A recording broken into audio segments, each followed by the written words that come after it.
The applause started before my brother even finished his sentence. He stood in the middle of the living room like some discount king, chest puffed out, grinning. "So yeah," he said.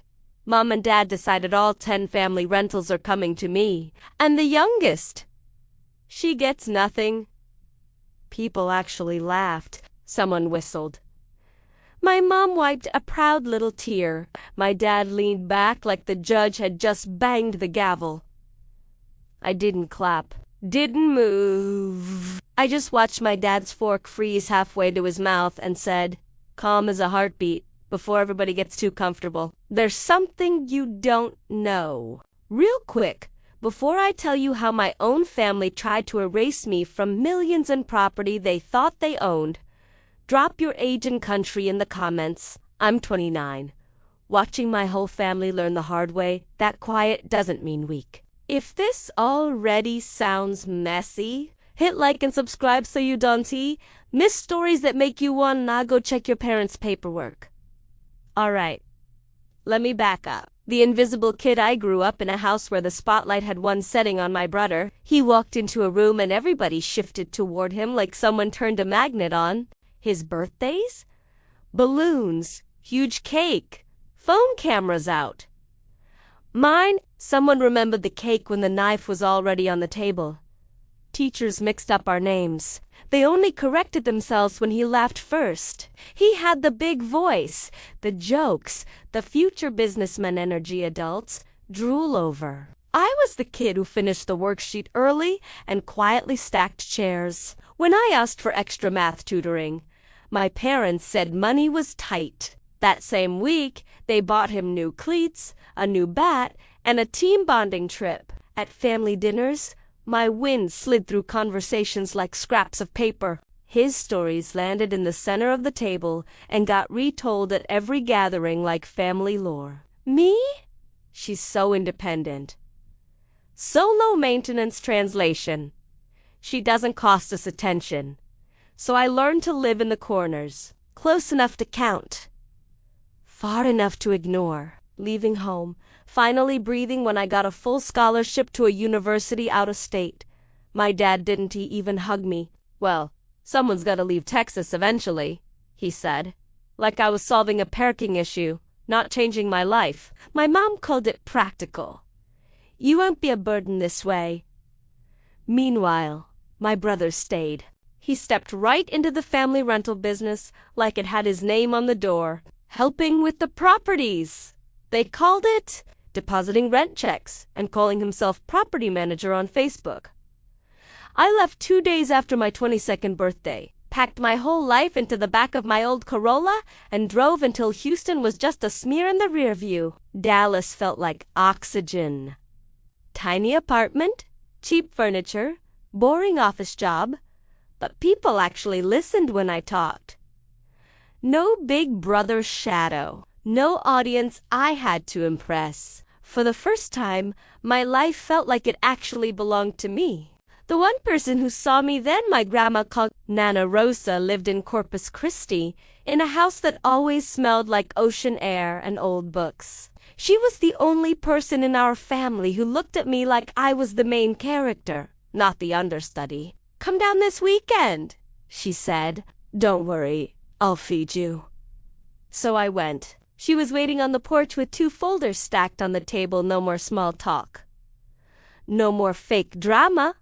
Just business. She slid the first folder over. Inside, rent logs, repair expenses with no receipts, months of payments that just vanished.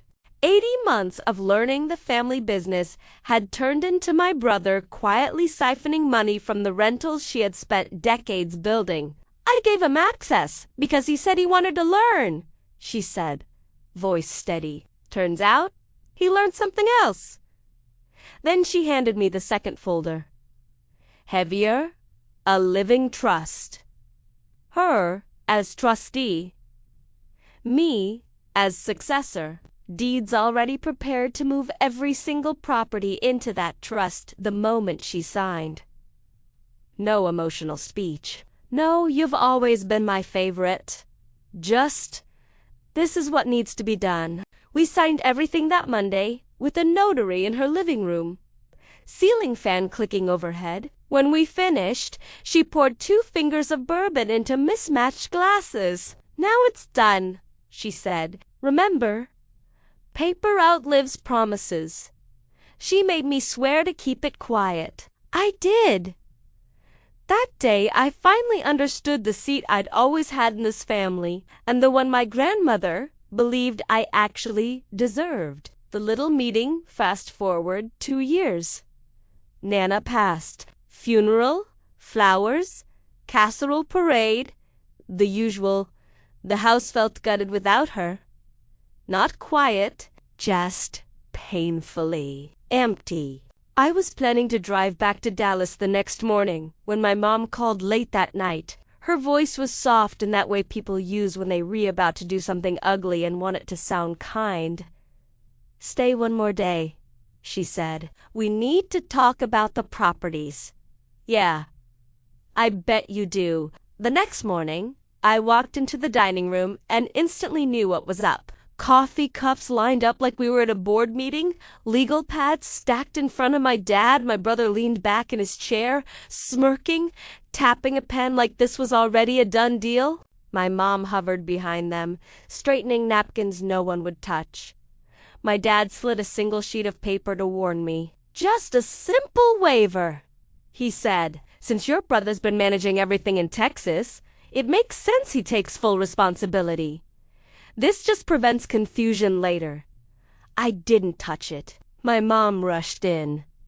"It's nothing personal, sweetheart. You've got your own life in Dallas. He's here. It keeps the peace." My brother finally chimed in, voice annoyed.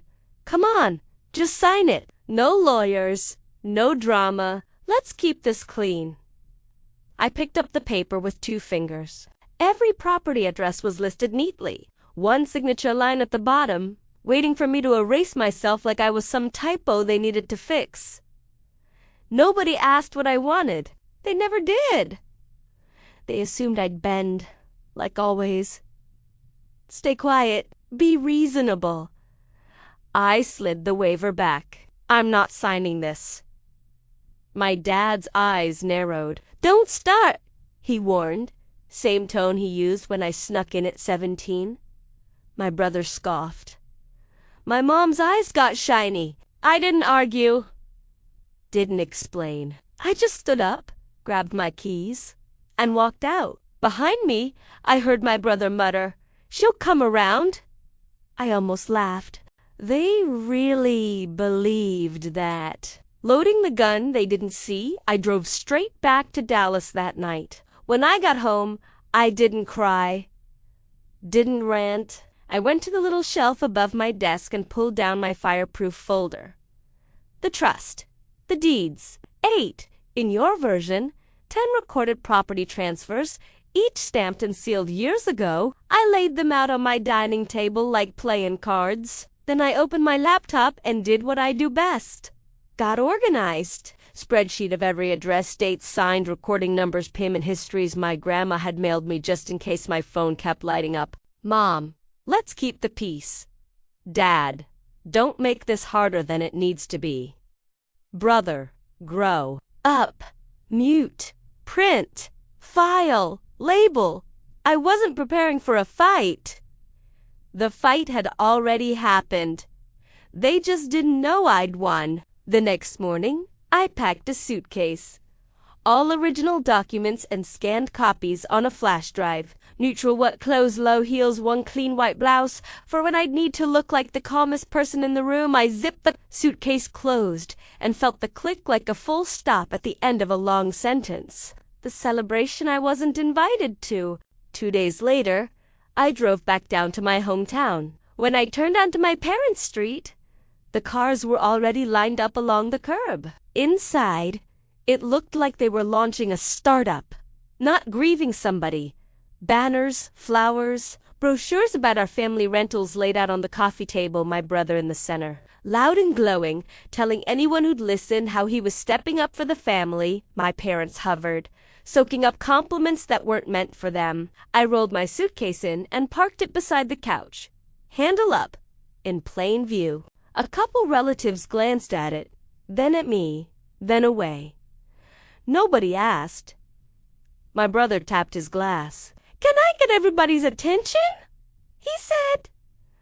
Of course. I just want to thank you all for supporting this next chapter. Mom and Dad trusted me with all 10 rentals, and I promise that's when I started rolling my suitcase across the hardwood floor. Not fast. Slow. Controlled. Just loud enough for the wheels to cut through his speech. People turned to look. The room went weirdly quiet, like the air shifted. I stopped at the center table, popped the latches, and flipped the lid open. One by one, I laid the deeds out. First property, second, third, all 10, all stamped, all recorded 2 years earlier. Then I placed the trust binder on top. My dad stepped forward, face straining. "Ava, what is this?" I didn't answer him. I looked at the guy standing near the back, the family attorney they'd invited to formalize everything. He came closer, adjusting his glasses, picked up the trust, and flipped through. His whole vibe shifted. "These are recorded," he sighed slowly. "All 10 properties were transferred into a living trust 2 years ago. And she," he nodded at me, "is the legal successor trustee." My brother's voice cracked. No, that's not right. Grandma left them to me. They're mine. We talked about this. The attorney stayed calm. They weren't hers to give you anymore. Legally, they've been under her trust and her chosen successor since the day these were signed and notarized. He tapped the date with his pen. Your grandmother knew exactly what she was doing. My brother grabbed one of the deeds, flipping through pages like a different ending might magically appear. "This is fake." "It has to be fake." "It isn't," the lawyer said. "I notarized some of these myself." From near the hallway, a new voice chimed in, one I hadn't heard all afternoon. My younger cousin, the quiet one everyone always forgot was there, stepped forward. "I drove Grandma to the notary that day," he said. "She told me not to tell anyone. She said Ava would understand why. When the time came, room dead. Silent. My mom covered her mouth. My dad sat down like someone pulled the plug on his spine. My brother just stood there, breathing too fast, waiting for someone to save him. No one moved. The only sound was the low hum of the AC and a couple of relatives whispering "wow" under their breath. No yelling, no scene. The documents were the scene. Paper outlives promises. Nana had been right. Aftermath, I stayed exactly long enough for everyone to read what they needed to read. Then I closed my suitcase lighter now and drove back to Dallas before sunrise. By the time I pulled into my apartment, the city was waking up. People walking dogs. Coffee shops opening. Life just moving. I put the fireproof folder back on the highest shelf in my closet where no sunlight and no sticky hands would ever reach it. For the first time in my life, my phone was quiet. No guilt texts. No "you owe us" calls. Just silence. Not the sad kind, the finally mine kind. I thought about Nana.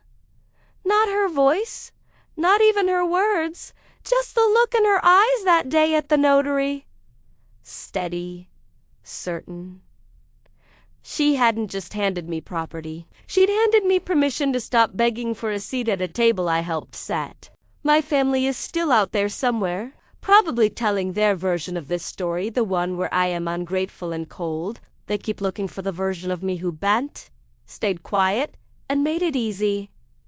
She's gone. What's left is the person who finally understood this. Boundaries aren't loud. They're the doors you close without explaining. The signatures you don't announce. The silence you choose because it finally belongs to you.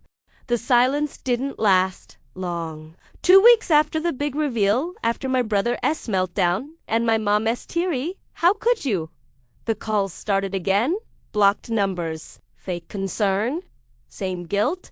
Different packaging. Before I tell you how my own brother tried to reverse my grandmother's trust and ended up on the wrong side of a courtroom, drop your age and country in the comments. I'm 29, still learning that blood doesn't always mean loyalty. And if you've ever had someone try to steal what you worked for, hit like and subscribe. Because this story, it's about payback that doesn't need yelling. Just paperwork. The apology that wasn't it started with a text. Hey Ava, can we talk? No drama. Promise. No drama. Sure.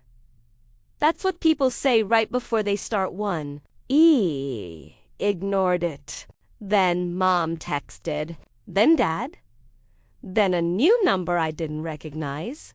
The message read, "This is Attorney Richards. Your family wants to meet and clarify some legal misunderstandings." Legal misunderstandings. That S. A nice way to say, we still trying to take what S yours. So I did what I always do now. I didn't panic. I called my lawyer, Catherine Mills.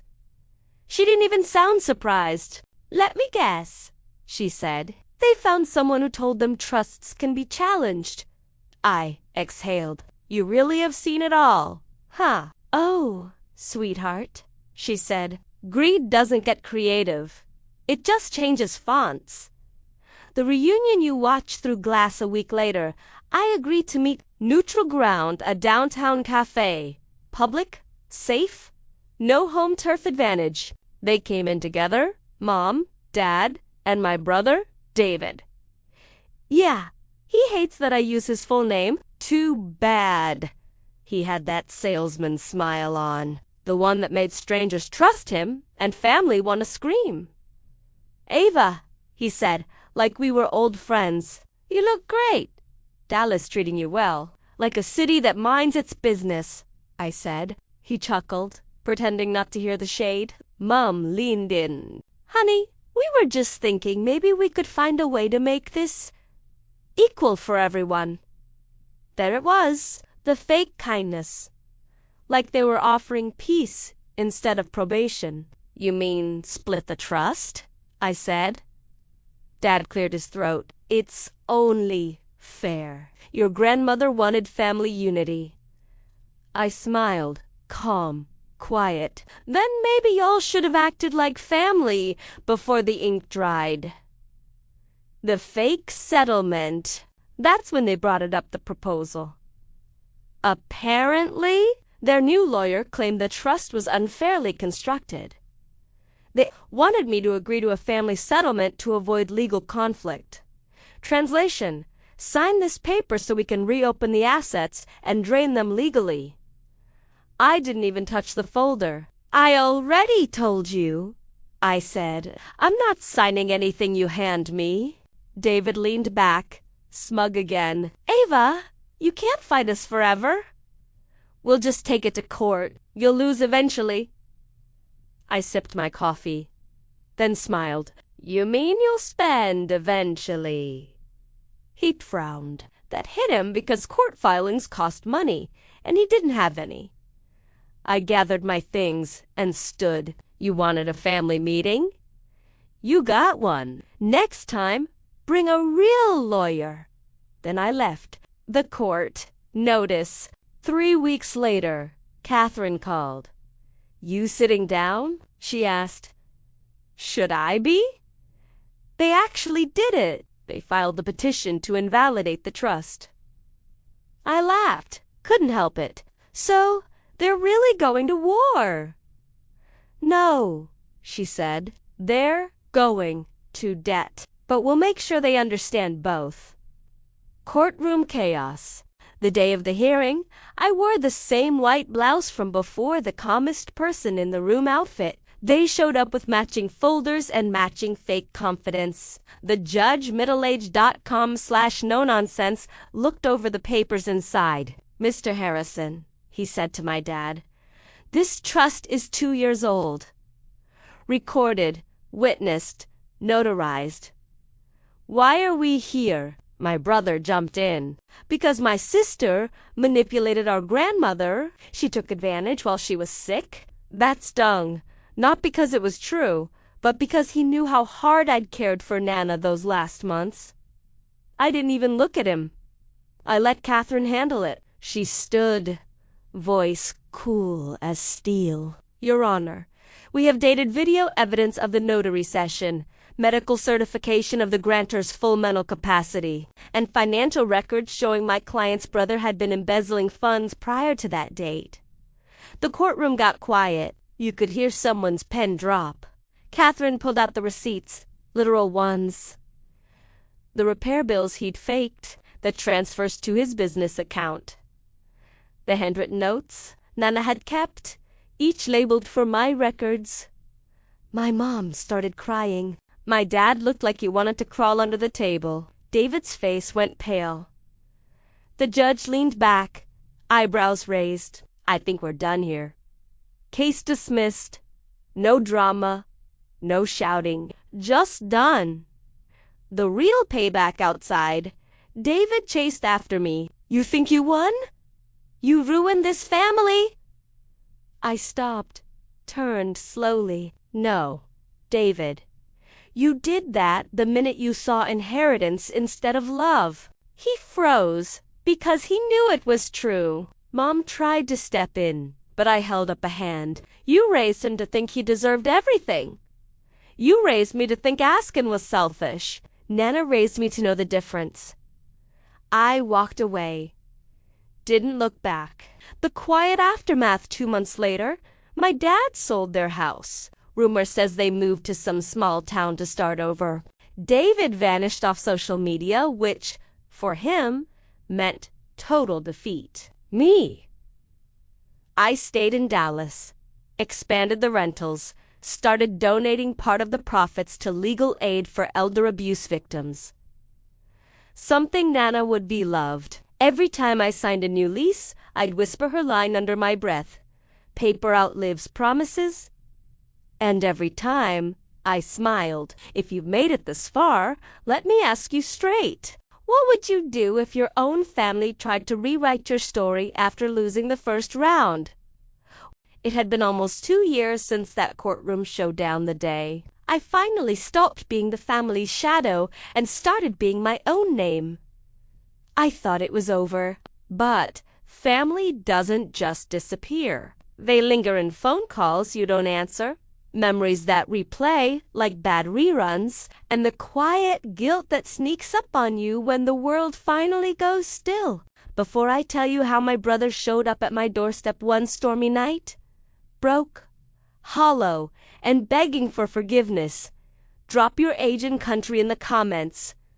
I'm 31 now, still the girl who keeps every receipt, every boundary, and every piece of peace I fought for. And if you've ever had someone hurt you so bad you didn't know whether to hug them or slam the door, hit like, subscribe, and stay with me, because this one's about what happens after the revenge. The knock, I didn't expect it was raining that night, the kind of rain that turns streets into mirrors and thunder into background music. I was in the kitchen, reheating soup, when I heard it. 3 slow knocks. When I opened the door, I froze.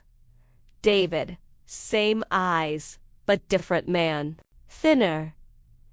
Paler. Shoulders slumped, like someone had finally turned the volume down on his ego. He didn't say a word at first. Just stood there, soaked through, holding a plastic grocery bag with some crumpled papers. "Hey," he said quietly.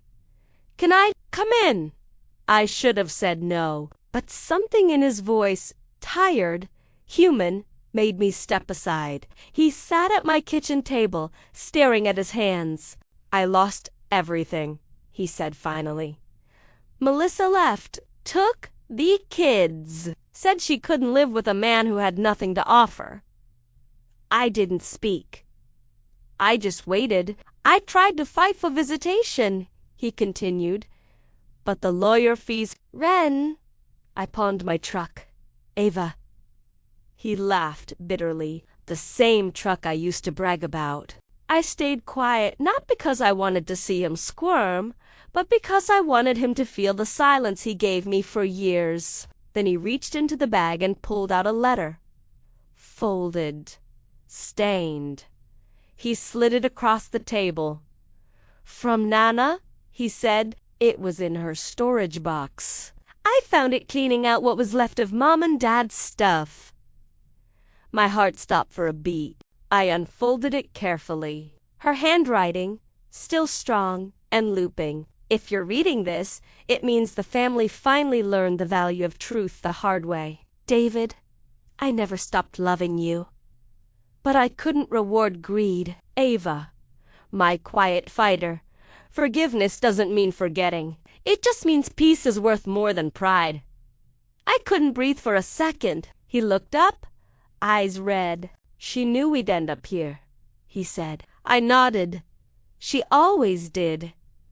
He wiped his face, trying to hold himself together. I'm not asking for money, he said. I need a job. Anything. I don't want charity. I just want a chance. I looked at him for a long time. The same brother who once told me I was too soft. The same guy who almost signed me out of my own inheritance. Now sitting in my kitchen, humbled by his own bad choices. There's work, I said finally. Maintenance position at one of the units. It's not glamorous. He nodded quickly. I'll take it. But, I added, this isn't a second chance. It's a test. You show up, you do the work. You don't touch a single thing that isn't yours. You earn trust the way you lost it one day at a time. He nodded again. Deal.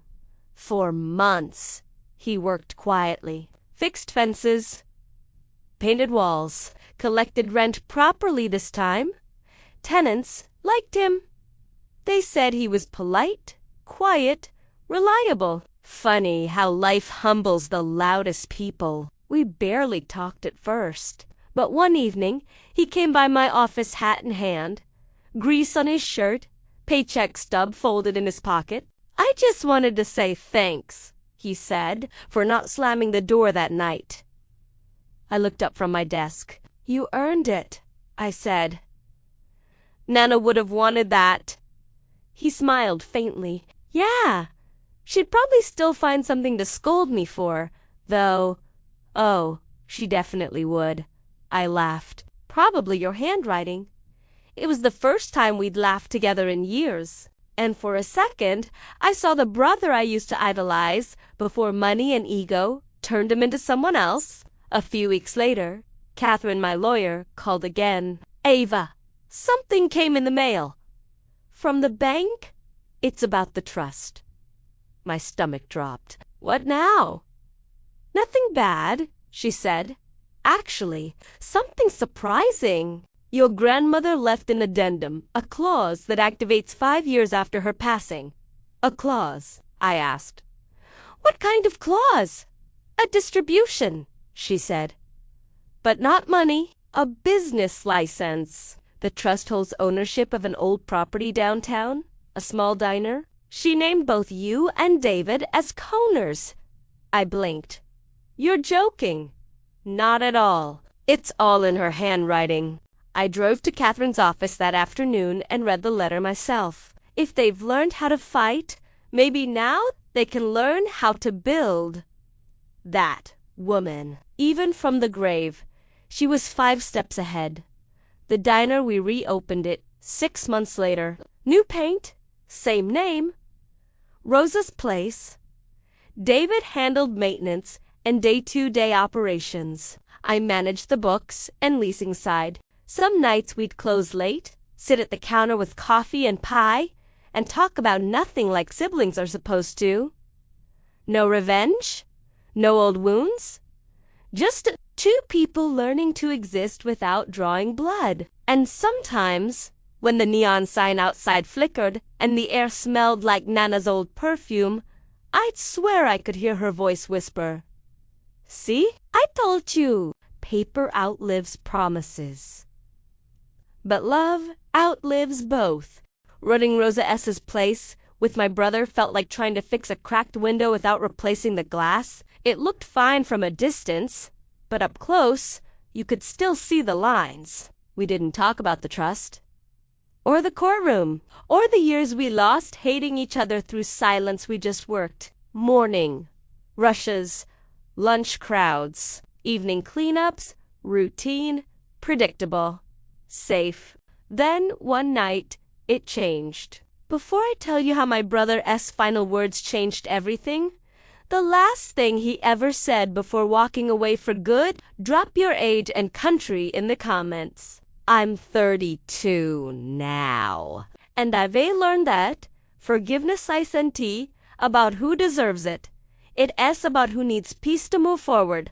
And if you've ever lost someone you loved but still didn't know how to forgive them, hit like, subscribe, and stay with me till the end, because this ending still hits me like the first time I lived it. The night it all came back, it was closing time. The diner was quiet, lights dimmed, chairs stacked. David was counting the till, humming under his breath, that same offbeat rhythm he used to tap when he lied as a kid. I looked at him and smiled.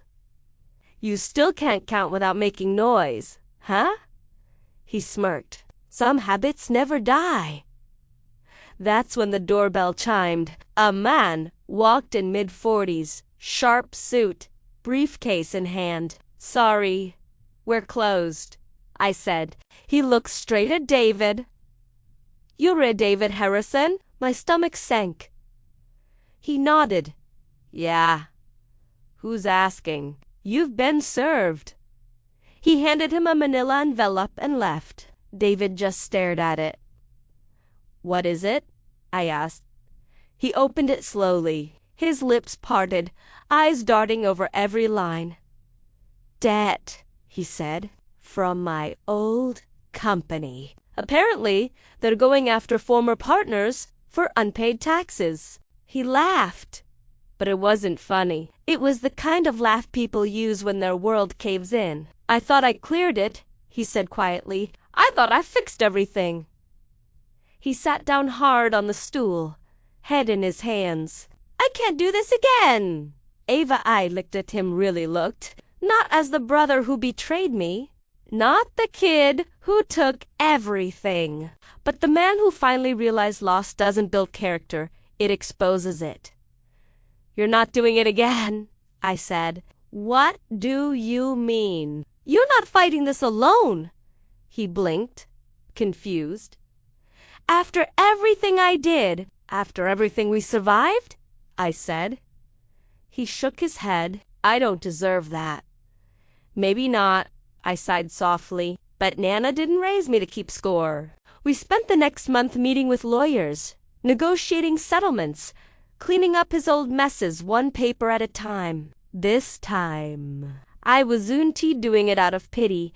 I was doing it because carrying anger that long had started to feel like wearing wet clothes. Heavy, pointless. When everything was finally paid off, David showed up at the diner early one morning. He handed me a folded piece of paper. What's this? I asked. A letter, he said. Don't open it until I'm gone. He hugged me, the kind of hug that says more than any apology could. Then he left. A week later, a postcard arrived from Arizona. He'd found a mechanic shop there, working again, rebuilding his life piece by piece. That night, after closing, I opened the letter. Ava, I used to think being the favorite made me strong. It didn't. It made me soft. You were the strong one all along. You fought for respect without burning bridges. You earned peace the way I earned regret. If I ever make it right, it'll be because you showed me how. Till Nana I finally learned her lesson. Signed, David. I sat there for a long time, just breathing. And for the first time, I didn't feel angry, or proud, or bitter. I just felt free. A year later, Rosa's place had grown. We expanded into the corner lot, now Rosa's Calf Market. The first day we reopened, a little girl came in with her mom. She had her hair in 2 braids and asked shyly, Are you Rosa? I laughed. No, sweetheart. Rosa was my grandmother. She smiled. She must have been nice. I looked around, the smell of coffee, the soft hum of chatter, the walls lined with family photos. Yeah, I said quietly, she really was. Outside, the sign flickered to life. Paper outlives promises, but inside, I realized something bigger. Love outlives both. So that's how it ended. Not with revenge, not with victory, just with peace, the kind that finally lets you breathe. Tell me this. Tell me this. Would you have forgiven him, or would you have locked that door for good? Drop your answer in the comments. Hit Like if this ending felt real. Subscribe for more stories that remind you sometimes the best revenge isn't winning. It's healing louder than they expected.